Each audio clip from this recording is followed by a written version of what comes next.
Bonjour à toutes et à tous, bienvenue dans l'hebdo des voix de la tech, l'actu tech décryptée par les voix qui la font, épisode 63. Ici la voix de Benjamin Vincent. Abonnez-vous si ce n'est pas déjà fait sur votre plateforme de podcast préférée. C'est le meilleur moyen de ne rater aucun épisode, qu'il s'agisse de l'hebdo ou de la dépêche. Ce rendez-vous quotidien que je vous donne désormais avec l'infotech du jour, tous les matins de la semaine dès 6h45.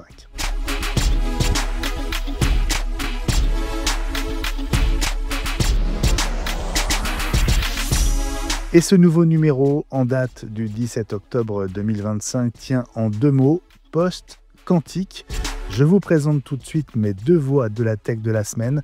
Dans quelques instants, je vais retrouver Benoît Jouffret, le directeur innovation et recherche de l'entité cyber et digitale chez Thales.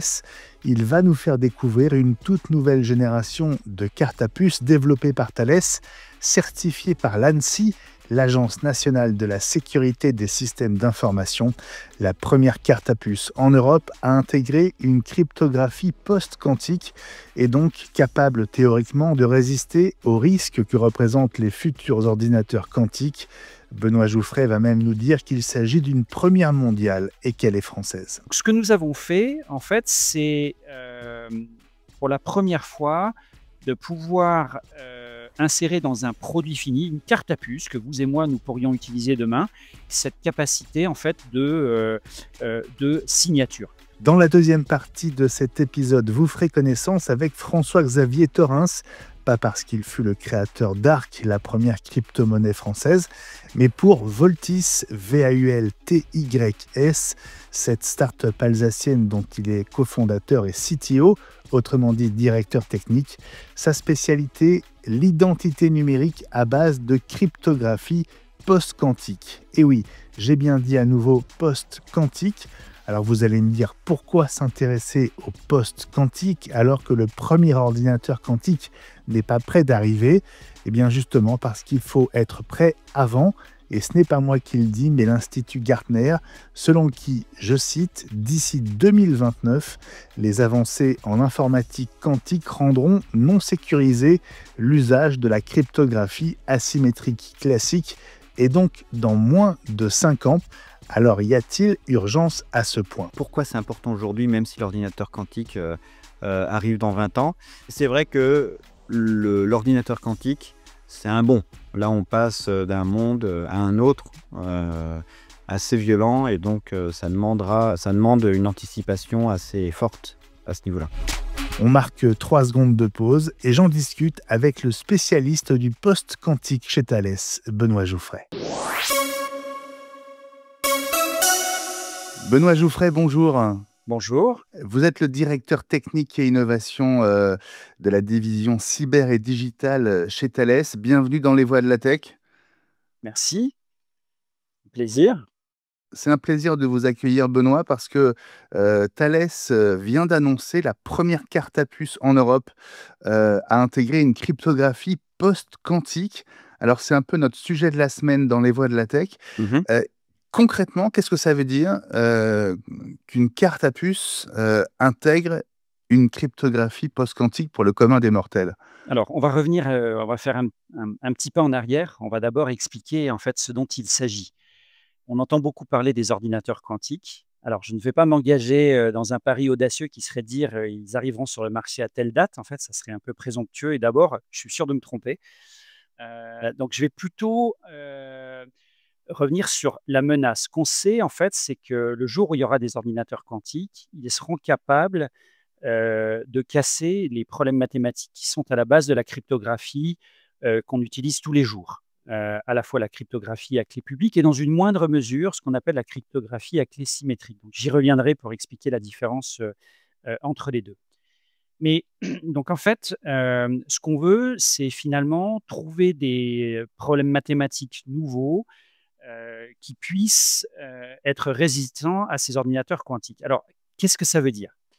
En fait, aujourd'hui, la cryptographie à clé publique, celle qu'on utilise encore une fois tous les jours pour sécuriser notre accès à Internet, par exemple, repose sur des choses qui sont assez simples. Par exemple, la grande difficulté qu'on aurait aujourd'hui à factoriser en nombre premier des grands nombres, c'est-à-dire en fait d'être capable de dire, ben voilà, ils sont le produit de ces deux nombres-là. C'est-à-dire cette factorisation, c'est-à-dire le fait de pouvoir revenir à ce découpage-là est quelque chose qui est extrêmement difficile à faire quand les nombres sont très grands. Et donc, en fait, simplement, si on a des ordinateurs quantiques, en 1994, Shor, en fait, a montré qu'on arriverait à casser en fait, ces problèmes-là. C'est-à-dire que si demain, on avait des ordinateurs quantiques, on serait capable de faire cette factorisation de manière beaucoup plus simple que ce qui est possible de faire aujourd'hui avec, je dirais, des moyens classiques. Et donc là, Ça veut dire qu'avec un ordinateur quantique, toutes les protections cryptographiques qui existent aujourd'hui ne vaudraient plus rien, entre guillemets? alors oui, dit de manière un peu directe, ça serait le cas. Mais souvenez-vous de ce que je disais tout à l'heure. Je disais en fait, il y a deux mondes. Il y a celui de la cryptographie à clé publique, d'accord? Et c'est ça qui est visé principalement.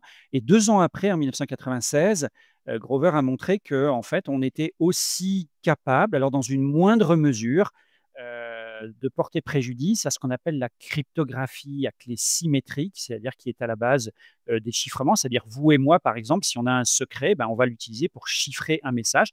Donc voilà, ces deux types de cryptographie, encore une fois dans une moindre mesure pour la cryptographie à clé symétrique, mais principalement par ce qu'on appelle la cryptographie à clé publique, sont mises à mal par l'arrivée en fait des ordinateurs quantiques. Alors là, le monde de la cryptographie s'est dit qu'est-ce qu'on va faire? Et donc, comme je le disais tout à l'heure, en fait, on s'est dit on va essayer de trouver de nouveaux algorithmes qui, eux, seraient résistants à ces attaques. Donc, de nouveaux problèmes mathématiques, pas simplement celui de la factorisation en grand nombre premier ou pas simplement celui de ce qu'on appelle le logarithme discret, mais des nouveaux problèmes mathématiques en fait, qui soient résistants à ces attaques d'ordinateurs quantiques. Et donc, c'est ce qui s'est passé en fait depuis plusieurs années. En fait, il y a des compétitions qui ont eu lieu un petit peu partout dans le monde, notamment une en fait qui est celle qui a été érigée je dirais, sous la contribution du NIST, en fait, donc l'Institut américain de standardisation et de technologie. Ces algorithmes voilà, il y a eu plusieurs recherches, une compétition qui a duré plusieurs années, et ils ont fini par standardiser un certain nombre d'algorithmes, à la fois pour la partie chiffrement, c'est-à-dire le fait de dire, ben voilà, je veux pouvoir échanger une clé avec quelqu'un pour pouvoir chiffrer un message et pour pouvoir signer ce message. Signer ce message, c'est-à-dire de dire, ben voilà, c'est bien moi qui ai écrit ce message, c'est pas à la fois pour m'authentifier et attester en fait de l'authenticité en fait des données qu'on s'échange. Alors, donc ce que nous avons fait, en fait, c'est pour la première fois de pouvoir insérer dans un produit. Alors, j'insiste là-dessus, c'est-à-dire qu'on ne parle pas là de quelque chose, une avancée qui serait réservée à quelques développeurs. Donc, vous voyez, enfin, des gens qui sont techniques, mais qui en fait ne vont pas vous livrer directement un produit fini, qui vont utiliser cette brique-là pour pouvoir ensuite construire un produit fini. Là, on parle véritablement d'un produit fini, une carte à puce que vous et moi, nous pourrions utiliser demain et qui embarque cette capacité en fait de signature. Donc concrètement, ça veut dire quoi? Ça veut dire qu'en fait, on a mis dans ce produit carte à puce la capacité d'utiliser un algorithme de signature standardisé par le NIST. Hein. Tout à l'heure, je vous faisais la référence au NIST, ce n'était pas anodin, enfin, c'était pour vous expliquer qu'il s'agit bien là de quelque chose qui est standardisé, et ce, sur une application que vous et moi peuvent utiliser, à savoir une signature numérique. Quand on parle d'un produit, d'un usage comme celui de la carte à puce, est-ce qu'on est dans le cadre de la cryptographie à clé publique ou de la cryptographie asymétrique? Alors, c'est les deux, en fait. C'est-à-dire que le chiffrement dont je vous parlais, c'est enfin, l'algorithme auquel je faisais référence est un algorithme qui s'appelle MLDSA, en fait, hein, qui est un algorithme de signature, encore une fois, donc standardisé par le NIST.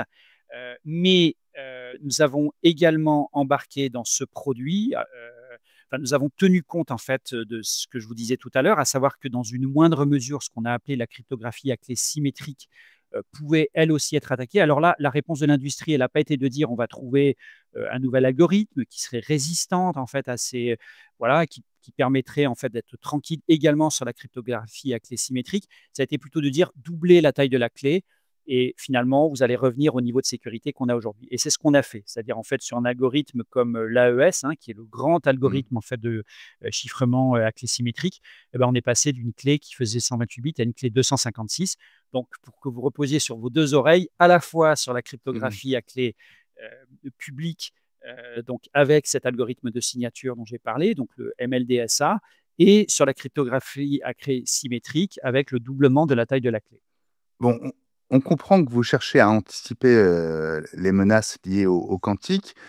Vous dites et vous laissez entendre que c'est pas pour tout de suite, mais si j'ai bien compris, Gartner, qui est quand même une source relativement, fiable, estime que d'ici 2029, les avancées en informatique quantique rendront l'usage de la cryptographie asymétrique classique non sécurisée.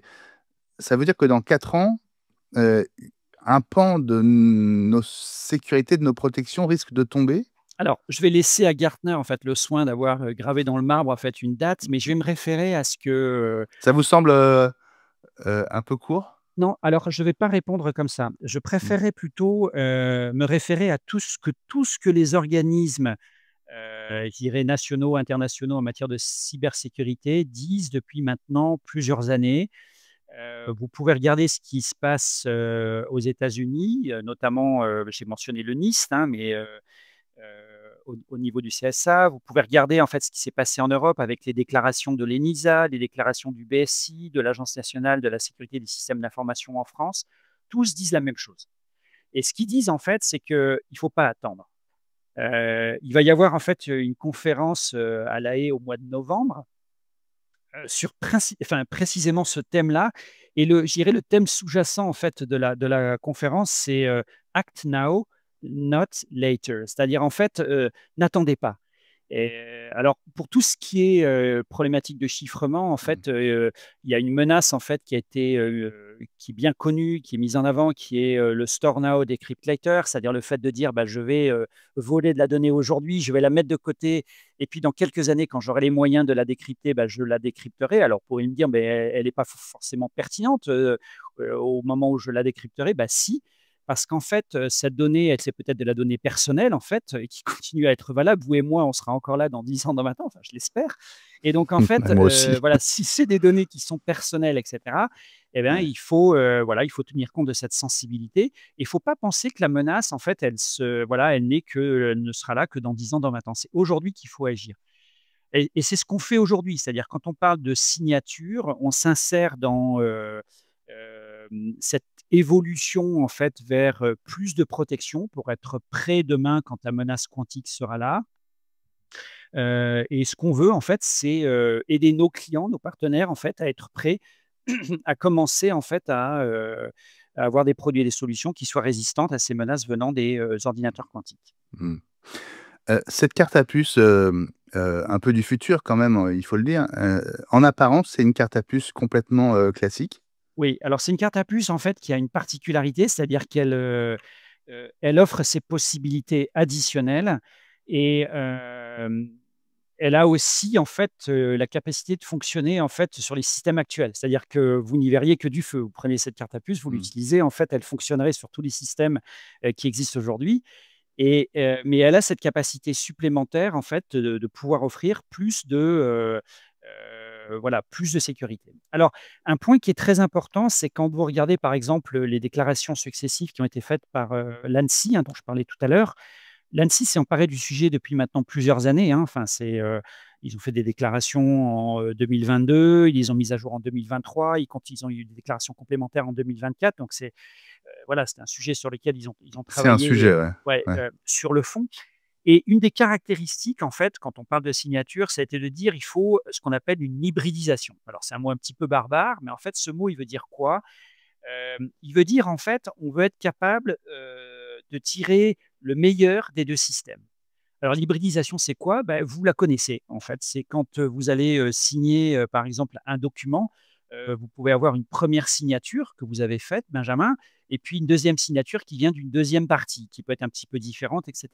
L'hybridisation, c'est exactement ça. C'est le fait de dire, plutôt que d'avoir un seul type de signature, on va être capable de dire, ben, on va avoir une signature classique et on va avoir une signature Mmh. post-quantique qui sont soit en parallèle, soit concaténés, soit voilà. Et notre produit aujourd'hui offre toutes ces possibilités-là. Et vous pouvez le paramétrer comme vous voulez. C'est-à-dire, en fait, soit vous allez rester dans un monde classique, soit vous allez être dans un monde qui est uniquement post-quantique, soit vous allez tirer le meilleur des deux, c'est-à-dire en fait mélanger et encore une fois mélanger comme vous le voulez, c'est-à-dire les mettre en parallèle, faire une seule signature en fait qui va tirer parti des deux algorithmes, etc. Voilà. Donc c'est ce Ouais. mélange des deux mondes en fait qu'on essaie d'offrir aujourd'hui.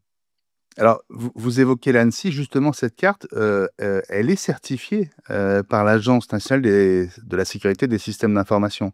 Voilà. Alors en fait, comme on le disait tout à l'heure, ça se passe Hmm. pas du jour au lendemain. C'est un travail de longue haleine. Je vous disais que l'ANSSI travaille sur le sujet depuis de nombreuses années. Bah, nous aussi, en fait, pour arriver en fait à cette annonce de presse qu'on a fait il y a quelques jours. En fait, ça a été un travail qui s'est échelonné sur plusieurs années. Et effectivement, sur lequel, in fine, on a pu apporter ce qu'on appelle une certification critères communs, hein. Les critères communs, c'est en fait un standard international, hein, pour reconnaître en fait la robustesse en fait d'un produit. Et en fait, ce sont des organismes nationaux comme l'ANSSI qui apportent en fait leur sceau pour dire, bah, effectivement, moi, ANSSI, donc autorité suprême en matière de certification en France, je dis qu'effectivement, ce produit est bien conforme à ces critères communs.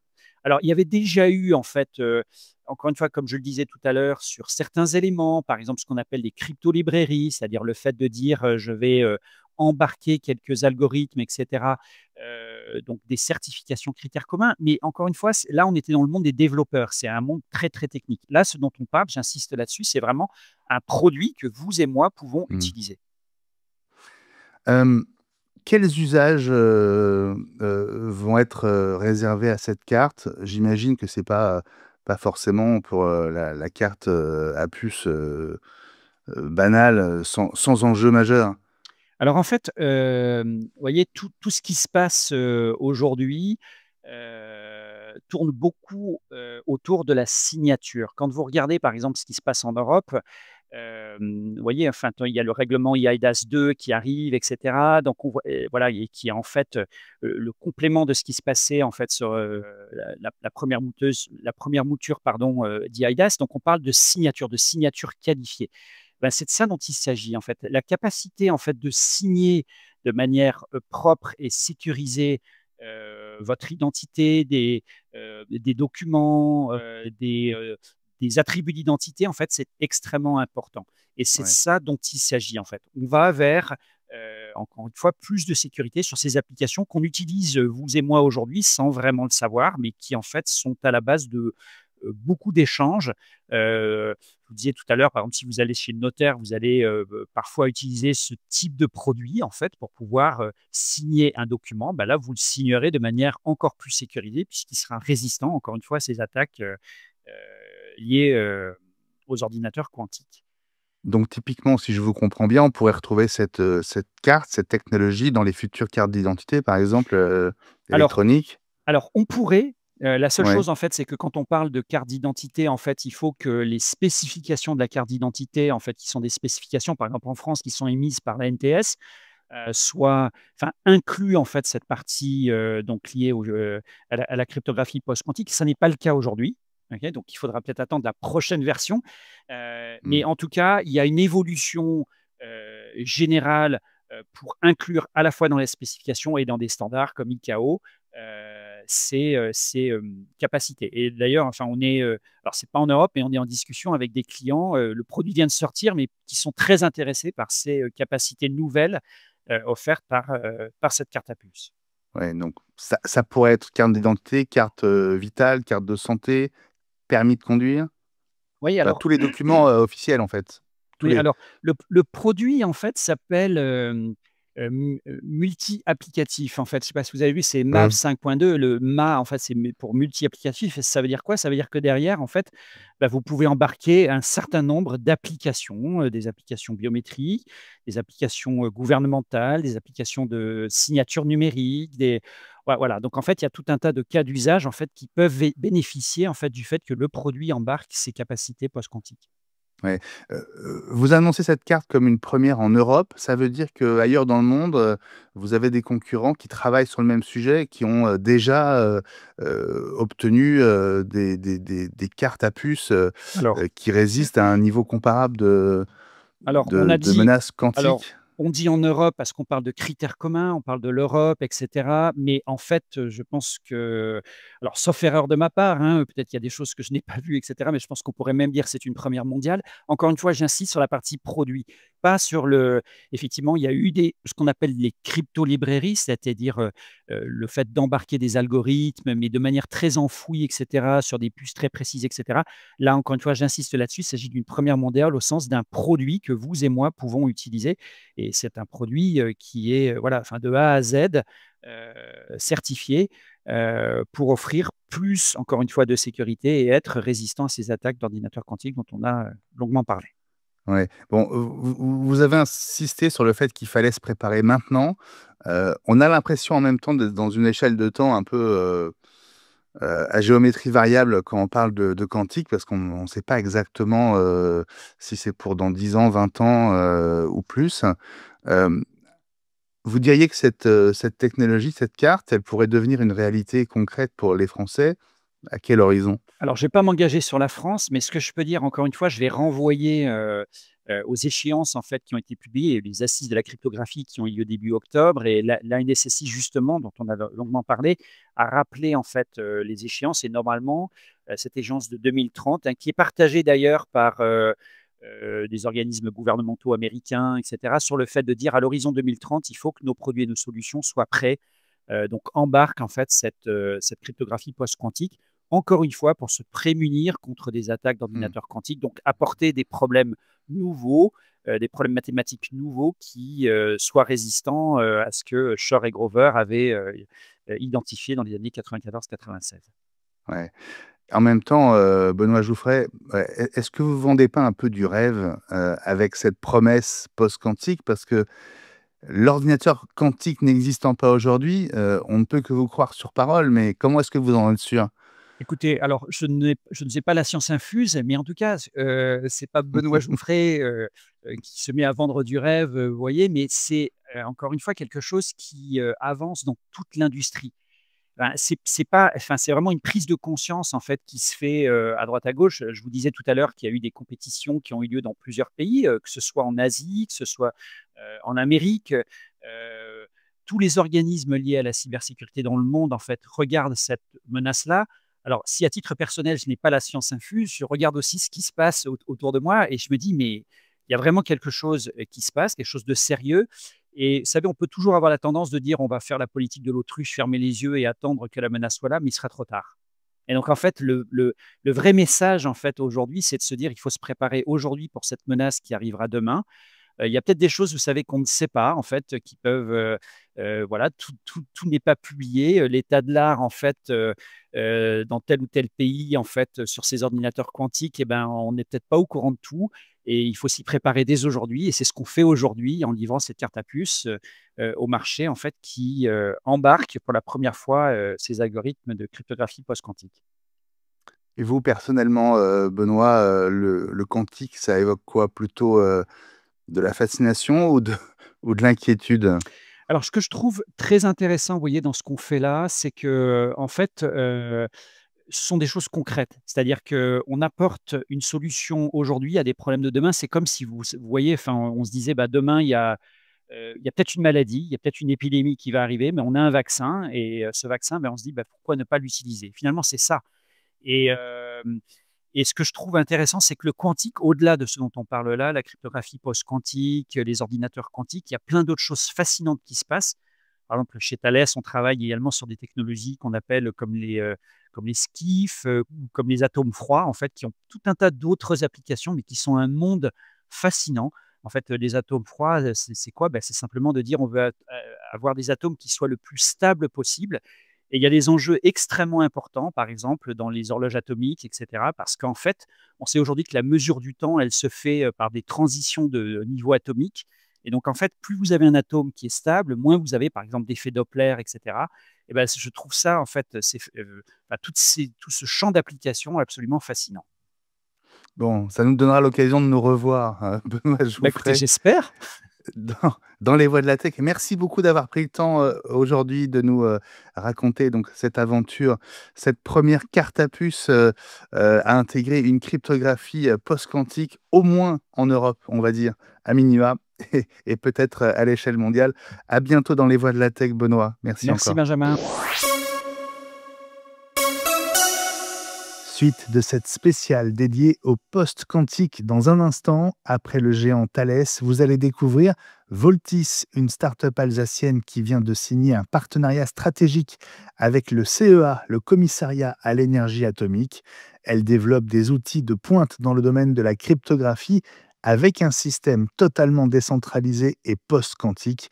François-Xavier Torrens, cofondateur et CEO, sera dans un instant ma deuxième voix de la tech de la semaine.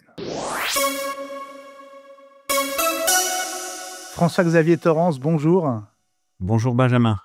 Bienvenue dans les voies de la tech. Vous êtes le cofondateur et le CTO, autrement dit le directeur technique de Voltis, VAULTYS, une start-up alsacienne basée à Haguenau qui vient d'annoncer sa première levée de fonds, 600 000 euros. Bravo. Oui, merci. Ouais, c'est un, un milestone, comme on dit dans une startup, de commencer à lever de l'argent. Donc, on est très heureux de ce premier milestone. Voilà, c'est effectivement qu'un début. Si je vous ai proposé d'être l'une de mes voix de la tech cette semaine, c'est surtout à cause de ce que vous faites et même de votre spécificité. Alors, vous allez m'arrêter si je me trompe, hein, d'accord? Mhm. Votre métier, c'est la cybersécurité. Mhm. Tout à fait, oui. Pas n'importe laquelle, j'ai envie de dire. Vous visez loin et vous visez grand. Votre objectif, c'est de résister à la future informatique quantique. Vous travaillez sur des technologies post-quantiques.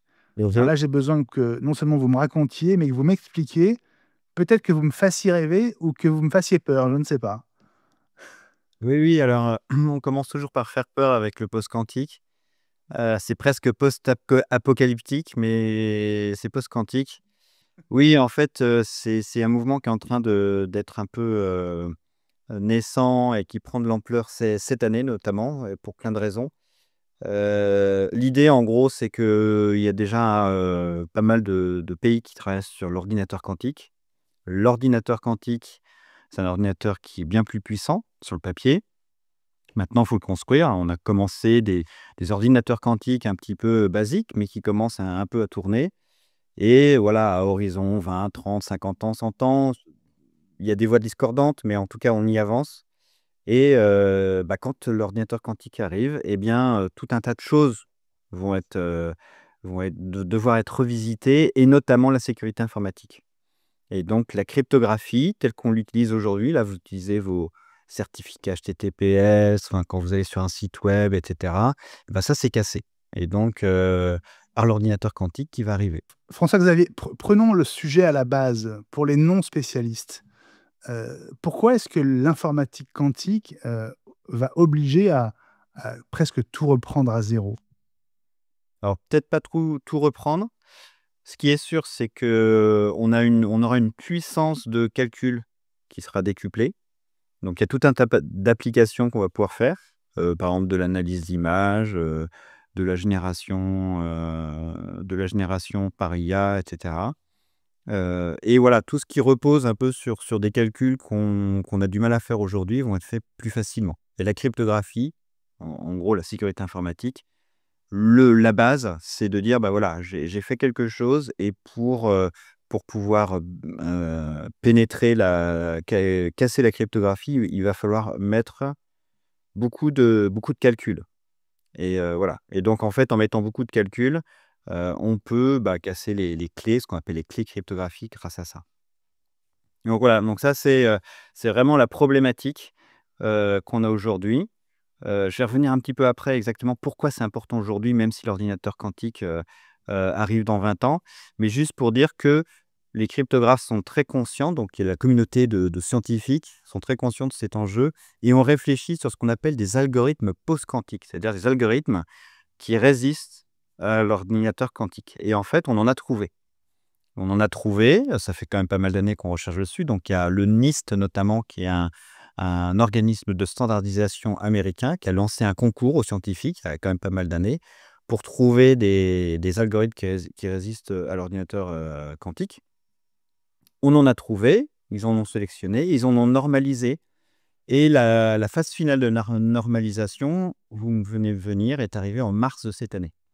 Donc depuis mars de cette année, les recommandations des différentes agences en termes de sécurité, c'est de passer à ce qu'on appelle de l'hybride, donc en mélangeant les deux mondes classiques et algorithmes post-quantiques pour la sécurité. Donc ça, c'est pour ça que c'est en train d'émerger beaucoup. On parle de cryptographie post-quantique. Et pourquoi aussi, même si l'ordinateur quantique arrivera dans 20 ans, c'est important de le faire aujourd'hui. Alors, de commencer aujourd'hui, c'est important parce qu'on ne fait pas tout d'un coup. Donc, il faut 5-10 ans avant que tous les systèmes soient bien proprement implémentés, que tout soit fait de façon stable. Donc ça, c'est la première chose. Et la deuxième chose, c'est qu'il y a un modèle d'attaque qui s'appelle Harvest Now et Decrypt Later, qui consiste à dire que les données que vous avez aujourd'hui qui sont sécurisées, même si elles sont dans le cloud quelque part sécurisées, si quelqu'un les enregistre, avec l'ordinateur quantique, pourraient être cassées dans 20 ans, ou dans 30 ans, ou dans 50 ans, je ne sais pas. Mais donc, est-ce que vos données d'aujourd'hui, qui sont sécurisées aujourd'hui, pour une entreprise, c'est un risque pour elle si dans 20 ans, tout le monde puisse y avoir accès? Alors, par exemple, les secrets d'État, où on sait par exemple qu'il faut 50 ans de sécurité, c'est clairement un problème. Il faut absolument le faire. Après, il y a pas mal d'entreprises aussi qui ont certains secrets qu'ils veulent garder au sein de leur entreprise, et ils ne veulent pas que, en fait, parce qu'ils ont hébergé des données, certes chiffrées, mais dans un hébergeur qui a accès, de pouvoir un petit peu déchiffrer plus tard et y avoir accès. Donc voilà, c'est un petit peu cette bombe à retardement Ça me post-quantique. fait penser à la recette du Coca-Cola. Exactement, oui. Par exemple, voilà, on n'a pas La en tête fameuse recette du Coca-Cola. Tout à fait, elle n'a pas envie que ça soit dans le domaine public parce qu'ils ont oublié de migrer dans le monde post-quantique. Tout à fait, oui. Si je vous comprends bien, François-Xavier, ça veut dire que, on a peut-être un faux sentiment de sécurité aujourd'hui, mais il faut avoir conscience que dans 10, 20 ou 30 ans, heu, ce qui est protégé aujourd'hui ne le sera plus, c'est ça? Alors on a déjà un faux sentiment de sécurité, pas seulement sur ce domaine-là. Sur plein de domaines, on a l'impression que parce que c'est chiffré, qu'on est sécurisé, parce que on a HTTPS justement dans la barre, le petit cadenas, c'est sécurisé. La sécurité, c'est quand même quelque chose un peu compliqué. Ça demande un petit peu à être conscient de l'ensemble de son modèle de sécurité, modèle mental de sécurité, comme j'aime dire. Mais de fait, pour parler du post-quantique, c'est vrai que de toute façon, c'est toujours un petit peu, dans ce domaine-là, c'est toujours un petit peu la course de l'arme et du bouclier. Si vous voulez, c'est une course aux armes, hein, une course aux armements, numériques, où en fait, à chaque fois, chaque partie, va avoir, la capacité, par exemple, de trouver des failles dans un système, même dans un algorithme cryptographique, et après, derrière, construire un algorithme cryptographique qui résiste à cette attaque, etc. Ça a toujours été comme ça. Donc, c'est toujours bien de mettre à jour, comme on dit, de mettre à jour votre ordinateur avec les derniers algorithmes de sécurité, les derniers algorithmes cryptographiques, parce que c'est toujours le cas. Mais c'est vrai que l'ordinateur quantique, c'est un bond. Là, on passe d'un monde à un autre, assez violent, et donc ça demande une anticipation assez forte à ce niveau-là. Et donc vous proposez, la première solution de connexion post-quantique mondiale. Oui. Qu'est-ce que vous appelez une solution de connexion? Alors, c'est authentification ou identification, ça peut être un petit peu difficile. En fait, il y a différentes façons d'utiliser la cryptographie, enfin 2 façons principales. Je chiffre mes données et je m'identifie. Donc je sais pas si, voilà, alors souvent les gens ont, principalement, en tête le fait de chiffrer des données, de cacher des données. mais une grande partie aussi qui est surtout dans l'informatique moderne où Internet est omniprésent. C'est en gros de savoir être sûr que quand une information arrive sur un serveur ou sort d'un serveur, on soit sûr qu'elle sorte vers quelqu'un qui a le droit. Et donc, on a un processus en général d'authentification. Et donc, en fait, nous, alors il y a plein de processus d'authentification qui sont. Alors, il y a le mot de passe, le fameux mot de passe, par exemple, user mot de passe, second factor éventuellement, etc. Mais ça, c'est pas du tout, on peut pas mettre à jour ça. C'est même pas crypto. Enfin, il y a un petit peu de cryptographie, mais en fait, il n'y a pas de cryptographie en tant que telle, ça repose pas sur la cryptographie. Il y a d'autres modèles d'authentification qui reposent sur la cryptographie. Donc, le plus connu, c'est peut-être que ce que vous avez utilisé, les clés YubiKey, qui s'appellent WebAuthn. Voilà, ou FIDO2, ce sont des protocoles, des standards Ouais. qui permettent ça. Donc là, qui permettent d'authentifier avec une clé. Et puis maintenant, on a aussi Passkey, que vous utilisez peut-être aussi maintenant. C'est un petit peu la même chose, Bien mais sûr. avec l'ordinateur qui vérifie votre Face Mmh. ID ou votre empreinte ou les choses comme ça. Et donc ça, c'est un standard d'authentification Ouais. cryptographique. Donc ça, c'est des standards. Donc ils travaillent tous un petit peu sur ça. Alors nous, on a le nôtre, qui s'appelle Voltis. Et donc en fait, il se trouve que on est assez naissant, donc on a l'avantage d'être plus agile aussi que par exemple d'autres systèmes qui, en fait, où ils ont pas mal de producteurs de cartes, etc., sur lesquels il faut réussir à se mettre d'accord. Donc on a l'avantage de l'agilité et ce qui nous a permis d'être les premiers à agir et à mettre à jour notre système pour être post-quantique. Ouais, tout à fait. Mais comprenons-nous bien, vous dites que vous proposez la première solution d'authentification post-quantique mondiale. Ça Mmh. veut dire qu'elle est déjà disponible? C'est ça. Oui, oui. Elle est déjà disponible dans notre système, voilà, pour les personnes qui veulent l'utiliser. Oui, tout à fait. On l'a même aussi mis en open source. Donc, enfin, quand on a publié ça, on a le lien vers les sources sur lesquelles, du coup, les éditeurs peuvent s'en emparer pour intégrer dans leur propre Mmh. système l'authentification post-quantique. Alors justement, François-Xavier Torrens, vous avez choisi d'ouvrir votre protocole d'identification décentralisée, que vous appelez Voltis ID, à la communauté open source, hein, vous venez de l'évoquer. Pourquoi est-ce que vous l'avez fait? Quel est, votre intérêt et quel est l'intérêt dans l'absolu? Alors, c'est un petit changement de paradigme aussi qu'on essaie d'insuffler dans le monde de la sécurité, de la cybersécurité.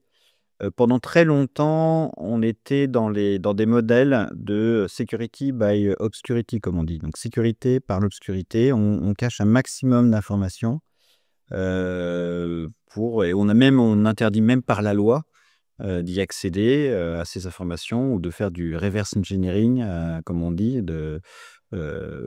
Et avec ça, on diminue les risques de trouver des failles dans notre système. Typiquement, c'est ce qui se passe dans les cartes à puces, par exemple. Vous avez des petites puces qui sont sécurisées, donc des secure elements, ce qu'on appelle les secure elements.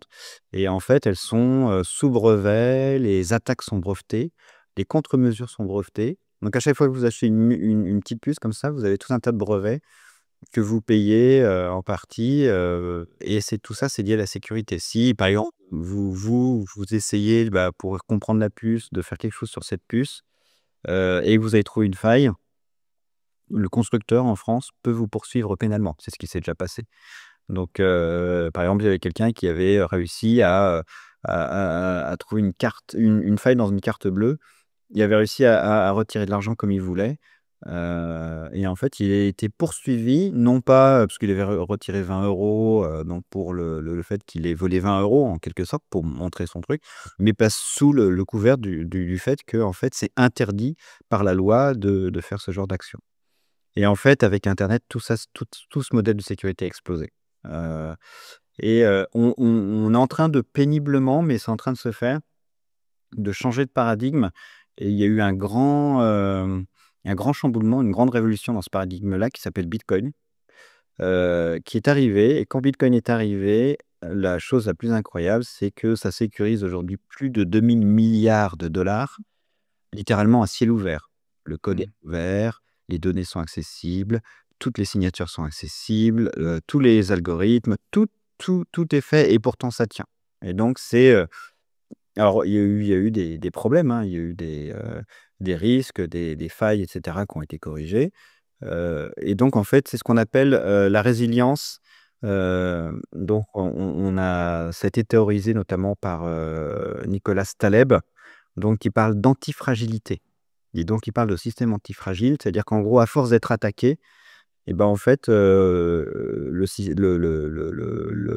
l'algorithme ou la sécurité va s'en retrouver renforcée. Et donc nous, on se base sur ça. Déjà, les algorithmes qu'on utilise sont beaucoup hérités du monde de Bitcoin.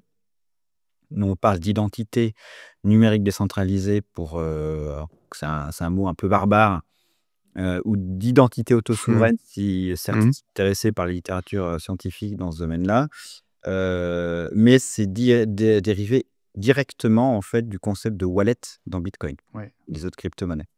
Et donc on se base déjà aussi sur ça. Donc, on sait qu'on a quand même des choses qui sont assez sûres. Évidemment, on rajoute un petit peu notre intelligence, dessus pour essayer de faire évoluer dans le monde de l'identité numérique et on le met open source justement pour s'inscrire dans ce mouvement, en fait, d'antifragilité, donc de sécurité on va dire par le fait d'être ouvert plutôt que, de sécurité by obscurity. Donc on a un petit Mmh. peu l'essence, on va dire philosophique, de ça et à tel point qu'on a fait auditer notre code par un autre partenaire, comme un laboratoire en France et qui a vraiment apprécié aussi, cette démarche qui est assez unique, enfin qui est, pas unique, mais qui, dans le monde de la sécurité classique, n'est pas courante, en fait, voilà. Mmh. Alors une autre de vos valeurs fondamentales et c'est presque étonnant, on va dire, quand on pense au sujet auquel vous vous frottez, c'est la simplicité. Mmh. Heu, Vous écrivez sur, votre site: «Nous croyons que la technologie doit être au service de votre quotidien et non une source de complexité». Comment vous faites pour rendre simple ce qui est quand même est assez complexe? Et bah, c'est pas évident, mais on passe une très grande partie, de notre temps, quand on élabore nos produits, sur comment ça va être utilisé. En fait, on considère même d'ailleurs que la simplicité, c'est une facette de la sécurité. Si quelque chose n'est pas simple à utiliser, ça va être mal utilisé. Quand c'est mal utilisé, Mmh. pas du tout sécurisé. Donc utiliser un outil de travers, en général, en termes de sécurité, c'est vraiment, aller contre la sécurité parce que ça donne, comme on en parlait tout à l'heure, un faux sentiment de sécurité. Donc on passe vraiment beaucoup de temps. Alors il se trouve encore une fois, c'est que dans le passé, j'avais lancé une crypto-monnaie qui s'appelle Arc, et évidemment on l'a rendue, on va dire accessible. On essaye de rendre accessible justement des choses qui sont un peu complexes, de wallet, de signature et cetera et ça a été déjà et c'est encore aujourd'hui, tout un pan de travail de tous ceux qui travaillent dans ce domaine-là pour rendre les choses accessibles, Mmh. au commun des mortels, on va dire, ou quelqu'un qui n'a pas à connaître, de fait, tout ce qu'il y a derrière.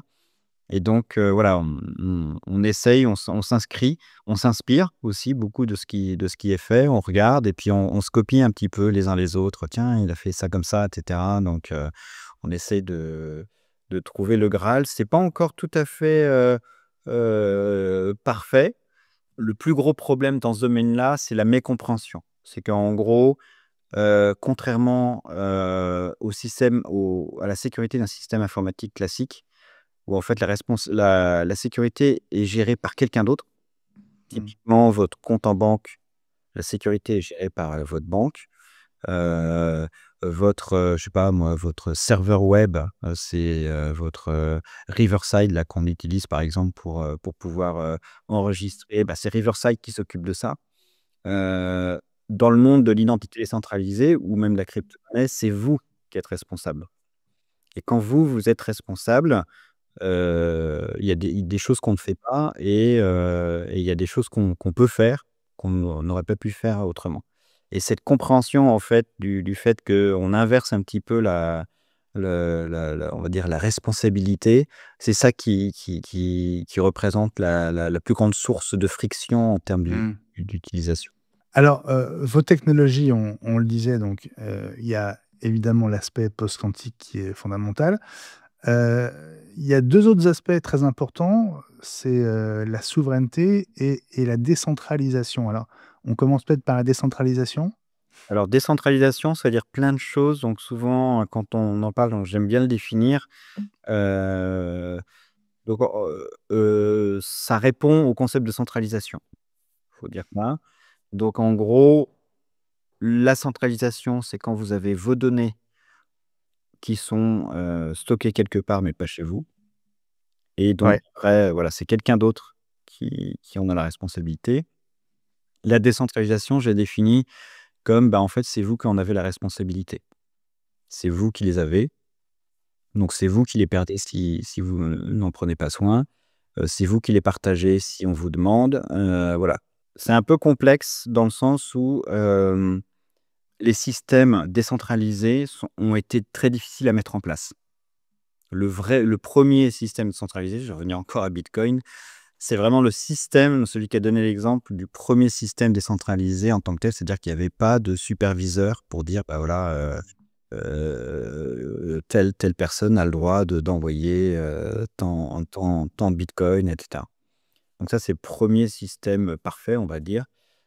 Voilà. Après, souvent dans la décentralisation, on a des choses qui sont plus ou moins centralisées. Donc on a vraiment un milieu, voilà. Nous, typiquement, on est décentralisé, mais pas trop. Dans le sens où, par exemple, on s'adresse au monde de l'entreprise.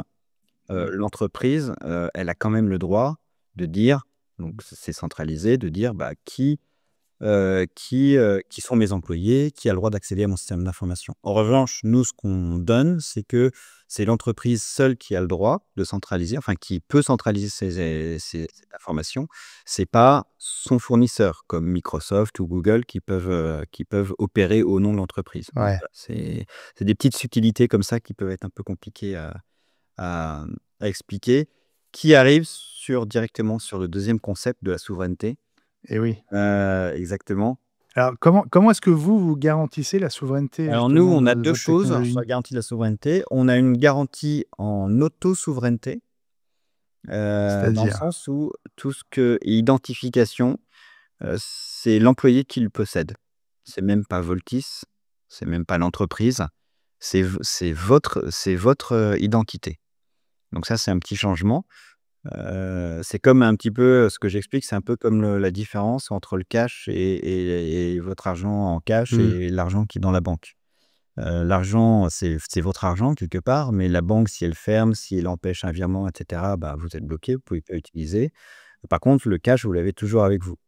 En fait, on a un petit peu la même chose, on a un système d'authentification, d'identification, qui consiste, à dire: «Bah, c'est votre propriété, vous pouvez partir avec, vous l'avez créé, Mmh. et l'entreprise ne peut rien faire avec, ne peut rien, empêcher ne peut pas vous empêcher d'utiliser et même nous, donc Voltis, ne peut pas». Donc on Mmh. peut, voilà, c'est un côté, donc a fortiori, les Américains ou les autres choses comme ça. Et après sur la partie entreprise, donc nous on a un système d'authentification, donc où on se connecte sur un réseau d'entreprise, donc sur l'IT de l'entreprise, donc grâce à ce qu'on appelle, nous, ce qu'on a comme logiciel qui s'appelle SmartLink. Heu Ouais. Vo c'est un de vos produits ça? Ouais, exactement, nos Ouais. produits qui s'appellent SmartLink, qu'on met dans l'entreprise et qui va interagir avec l'identité numérique, donc qui va sur le téléphone, en passkey ou avec du clé hardware, style YubiKey. Et donc, ça va permettre de dialoguer ensemble et donc cette partie-là qui est dans l'entreprise, elle est hébergée dans l'entreprise. Donc soit on peut l'héberger dans l'entreprise, à la demande de l'entreprise, soit on l'héberge nous-mêmes au sein d'une infrastructure, qui est, labellisée SecNumCloud. Donc là, on rentre dans les labellisations ou les choses comme ça. Je reviens sur la promesse. Vous dites aussi sur votre site que c'est la première solution d'authentification qui résiste aux attaques assistées par l'IA. Ouais. Alors Oui, ça, c'est alors un autre aspect. ouais, exactement. Alors, pour recontextualiser, en fait, l'IA a changé pas mal de choses sur la capacité des pirates à voler vos accès. Typiquement, Vous êtes sur internet, vous avez, tel type de vous êtes né à telle date, vous êtes probablement sur Facebook, Twitter, je ne sais pas quels réseaux sociaux. Et ben, en mettant ça dans une IA, donc ça existe, un Fraude GPT par exemple, des choses comme ça. Il y a des IA, du dark web qui en fait agrègent toutes ces données, croisent avec des données existantes de mots de passe et en fait sont capables de deviner encore plus rapidement quel type de mot de passe vous auriez mis Mmh. si vous voilà. Et ça, c'est pas tout, hein. C'est, par exemple, ils peuvent cibler, typiquement, vous êtes rentré dans une entreprise A, le 25 septembre, de telle année. 25 septembre de telle année plus 1, vous recevez un email, qui ressemble à: «Merci, super, machin, veuillez, vérifier vos connexions» et cetera, en vous connectant, sur ce site et en fait, vous avez vraiment l'impression que ça vient d'en interne. Il connaît beaucoup d'informations sur vous et en fait, non. Et alors, le plus grave aujourd'hui, ce qui est en train de se profiler, c'est le deepfake. C'est-à-dire qu'en gros, là, maintenant, on a eu déjà des attaques où, bah, là, on est en train de discuter tous les 2, sauf que c'est pas moi derrière l'écran, c'est quelqu'un Eh d'autre oui. qui a enregistré ma voix, ma tête, et qui est capable de reproduire les choses et donc pourrait, par exemple, donner des ordres, des attaques, ce qu'on appelle des attaques, arnaque au président, Oui. de cette façon-là.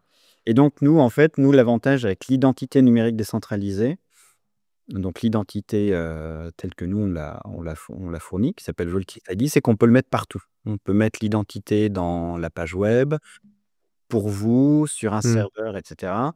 Et donc, au moment où vous connectez à quelqu'un ou à quelque chose, en fait, en sous-main, il y a une authentification qui se fait sans que vous ayez à mettre le mot de passe et cetera. Ce qui permet en fait, d'éviter que vous vous adressiez à quelque chose qui ressemble. En fait, là, vous avez la preuve cryptographique que vous adressez à la bonne personne ou en tout cas celui qui détient la clé de notre système. Donc c'est pour ça, en fait, quelque chose qui permet de gérer, beaucoup plus facilement, les risques de deepfaking, des choses comme ça pour garantir l'identité des parties. Je vais finir par cette question, François-Xavier. Est-ce que vous avez le sentiment d'une prise de conscience, notamment dans les entreprises et dans l'administration, du risque, de cyberattaques? Le fait qu'on parle tellement de cyberattaques depuis, ces derniers mois, ça augmente un petit peu Ouais, la alors c'est en réflexion train dans les boîtes. d'augmenter, très fortement et de fait, les dernières attaques, et surtout le fait que les entreprises, sont mortes littéralement, bah, lutter pour sa survie tout de suite, en général, ça change la donne. Mmh mh. Donc voilà, c'est un mal pour un bien, mais de fait, on a vu le changement, ouais. Bah, merci beaucoup François-Xavier Torrens, cofondateur avec, Jean Williamson, de, Voltis. Voltis.com, c'est l'adresse de votre site. Merci d'être, venu dans les voies de la tech et à bientôt. Merci beaucoup Benjamin pour cette interview. À bientôt. Voilà, et si vous avez manqué le début, à savoir les explications de base sur l'informatique quantique, je vous invite à écouter l'épisode 25 de l'Hebdo des Voix de la Tech en date du 21 février 2025. Olivier Ezrati, l'un de nos meilleurs vulgarisateurs du quantique, avait fait la part du mythe et de la réalité en réagissant à l'annonce par Microsoft de son processeur quantique Majorana 1. C'était 2 mois après le processeur Willow chez Google. Les Voix de la Tech, l'hebdo se referme. On se retrouve désormais chaque week-end. Et donc rendez-vous samedi 25 octobre pour l'épisode 65. D'ici là, je vous retrouve en quotidienne chaque matin dès 6h45 avec La Dépêche, un contenu inédit directement lié à l'actualité à écouter pour rester en contact avec l'infotech dès votre premier café. 2 très bonnes raisons de vous abonner au podcast des Voix de la Tech et de nous suivre sur les réseaux LinkedIn, X, Blue Sky, Instagram, Facebook. Si vous appréciez le podcast, aidez-moi à le faire connaître en partageant et en republiant les posts. C'est tellement plus utile qu'un like. Alors, cliquez utile. Si vous écoutez les Voix de la Tech sur Apple Podcast, merci de déposer un avis. et de mettre au passage une note 5 étoiles. N'oubliez pas que vous êtes les meilleurs ambassadeurs du podcast. Enfin, n'oubliez pas non plus la version vidéo des Voix de la Tech sur YouTube. À samedi prochain.